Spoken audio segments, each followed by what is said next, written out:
തമിഴ് സിനിമയിൽ ഇപ്പോഴും തൻ്റേതായ താരമൂല്യം കാത്തു സൂക്ഷിക്കുന്ന നടനാണ് ശരത് കുമാർ.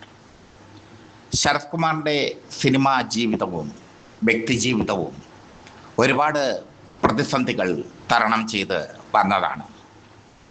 തമിഴിലെ പ്രശസ്തമായ ദിനകരൻ പത്രത്തിൻ്റെ ബാംഗ്ലൂരിലെ സർക്കുലേഷൻ മാനേജറായിരുന്നു ശരത് കുമാർ. പിന്നീട് തമിഴ്നാട്ടിലേക്ക് ചെന്നൈയിലേക്ക് അദ്ദേഹത്തിന് സ്ഥാനക്കയറ്റം കിട്ടി. ദിനകരൻ പത്രത്തിൽ പ്രവർത്തിക്കുമ്പോഴാണ് സിനിമയുമായി അദ്ദേഹം ബന്ധപ്പെടുന്നത്. വില്ലനായി തുടങ്ങിയ അഭിനയം, കൊടും വില്ലനായി പല സിനിമകളിലും അഭിനയിച്ച ശരത് കുമാറിനെ രക്ഷിച്ചെടുത്തത് വിജയകാന്ത്. വിജയകാന്തിൻ്റെ 100ാമത് ചിത്രമായ ക്യാപ്റ്റൻ പ്രഭാകറിൽ ശരത് കുമാറിന് നല്ലൊരു വേഷം നൽകി വിജയകാന്ത്. ക്യാപ്റ്റൻ പ്രഭാകർ വലിയ വിജയമായി മാറി. അതിൽ ശരത് കുമാർ ചെയ്ത പോസിറ്റീവ് വേഷം ശ്രദ്ധിക്കപ്പെട്ടു. പിന്നീട് കുറച്ച് ചിത്രങ്ങളിലൊക്കെ നെഗറ്റീവ് വേഷങ്ങൾ ചെയ്ത ശരത് കുമാർ സൂര്യൻ, പവിത്രൻ സംവിധാനം ചെയ്ത സൂര്യൻ എന്ന ചിത്രത്തിലൂടെ സൂപ്പർ സ്റ്റാറായി മാറി. സൂര്യൻ മെഗാ ഹിറ്റ് ചിത്രമായിരുന്നു. പിന്നീട് സുപ്രീം ഹീറോയായി ശരത് കുമാർ മാറുന്ന കാഴ്ച നമ്മൾ കണ്ടു. അക്കാലത്തെ പ്രേക്ഷകർ, ഞാനടക്കമുള്ള പ്രേക്ഷകർ കണ്ടു. ഡ്യൂപ്പില്ലാതെ സംഘട്ടന രംഗങ്ങളിൽ അഭിനയിക്കുന്ന ശരത് കുമാർ. ശരത് കുമാറിൻ്റെ ഓൺമാൻ ഷോ കൊണ്ട് ഹിറ്റായ ചിത്രങ്ങൾ നിരവധി. അതിൽ ഒരു ചിത്രമാണ് ചാമുണ്ഡി. ചാമുണ്ഡി ഗ്രാമീണ പശ്ചാത്തലത്തിലുള്ള കഥ പറയുന്ന ചിത്രമാണ്. അതിൽ ശരത് കുമാറിൻ്റെ നായികയായി എത്തിയത് കനകയാണ്.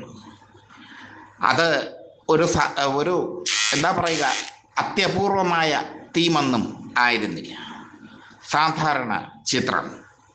പക്ഷേ ആ ചിത്രം വലിയ ഹിറ്റായി മാറി. തമിഴ്നാട്ടിനേക്കാൾ കേരളത്തിൽ ഹിറ്റായി മാറി. ഗോഡ് ഫാദറിലൂടെ കനക കേരളത്തിൽ തരംഗം സൃഷ്ടിച്ച കാലം. വിയറ്റ്നാം കോളനിയിലൂടെ മോഹൻലാലിൻ്റെ നായികയായും ഗോളാന്തര വാർത്തകളിൽ മമ്മൂട്ടിക്കൊപ്പവും ഏഴര പൊന്നാനയിൽ ജയറാമിനോടൊപ്പവും കനക അഭിനയിച്ചു. ആ കാലത്താണ് കനകയുടെയും ശരത് കുമാറിൻ്റെയും ചാമുണ്ഡി, തമിഴിൽ സാമുണ്ഡി, കേരളത്തിൽ റിലീസാവുന്നത്.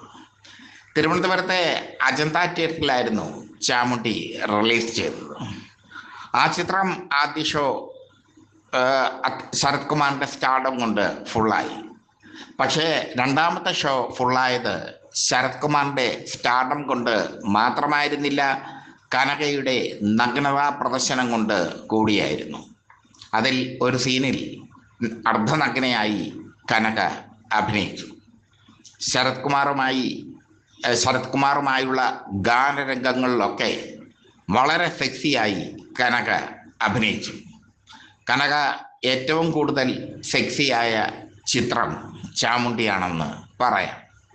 ശരത് കുമാറിൻ്റെ മുമ്പിൽ മാറിടങ്ങൾ കാട്ടി നിൽക്കാൻ കനകയ്ക്ക് ഒരു മടിയും ഇല്ലായിരുന്നു. കനകയുടെ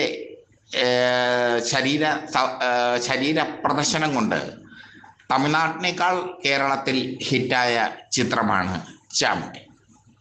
അജന്ത തിയേറ്ററിൽ ചാമുണ്ഡി 25 ദിവസത്തിലേറെ പ്രദർശിപ്പിച്ചു എന്നതാണ് ആ ചിത്രത്തിൻ്റെ പ്രത്യേകത. അക്കാലത്ത് തമിഴ് ചിത്രങ്ങളൊക്കെ ഒരാഴ്ചയോ 2 ആഴ്ചയോ, കാരണം രജനീകാന്ത്, കമൽഹാസൻ, വിജയകാന്ത് കാർത്തിക് എന്നിവർ കഴിഞ്ഞാൽ മറ്റ് നടന്മാരുടെ തമിഴ് ചിത്രങ്ങളൊക്കെ, പ്രഭു അടക്കമുള്ള നടന്മാരുടെ തമിഴ് ചിത്രങ്ങളൊക്കെ ഒരാഴ്ചയോ 2 ആഴ്ചയോ പ്രദർശിപ്പിക്കുകയായിരുന്നു പതിവ്. പക്ഷേ ചാമുണ്ഡി 25 ദിവസം പ്രദർശിപ്പിച്ചു. അത് കേരളത്തിൽ വലിയ ഹിറ്റായി മാറി. ശരത് കുമാറിൻ്റെ ആക്ഷൻ രംഗങ്ങളൊക്കെ കൊണ്ട് സമ്പന്നമായ ചിത്രമായിരുന്നു ചാമുണ്ഡി, ഗ്രാമീണ പശ്ചാത്തലത്തിലുള്ള ചിത്രം. എന്തായാലും അതിനുശേഷം കനകയുടെ കരിയർ ഇടിഞ്ഞു താകുന്നതാണ് നമ്മൾ കണ്ടത്. കനക അതീവ സെക്സിയായി അഭിനയിച്ചത് മലയാള സിനിമാ പ്രവർത്തകർക്കും വലിയ ഷോക്കായി മാറി. കനകയിൽ നിന്ന് ഇത്തരം രംഗങ്ങൾ പ്രതീക്ഷിച്ചിരുന്നില്ല എന്നതാണ് യാഥാർത്ഥ്യം.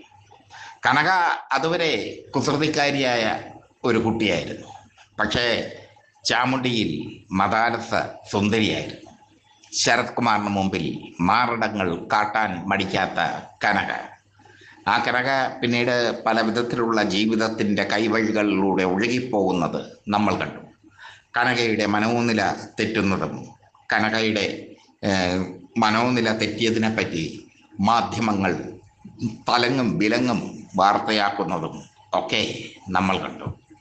പക്ഷേ ഒരു കാലത്തെ പ്രേക്ഷകർക്ക്, തമിഴ് സിനിമയെ ഇഷ്ടപ്പെടുന്ന പ്രേക്ഷകർക്ക് ചാമുണ്ടി മറക്കാനാവില്ല. ചാമുണ്ടിയിലെ കനകയുടെ നീലരംഗങ്ങൾ അല്ലെങ്കിൽ തുണ്ട് രംഗങ്ങൾ ഒരിക്കലും മറക്കാനാകില്ല.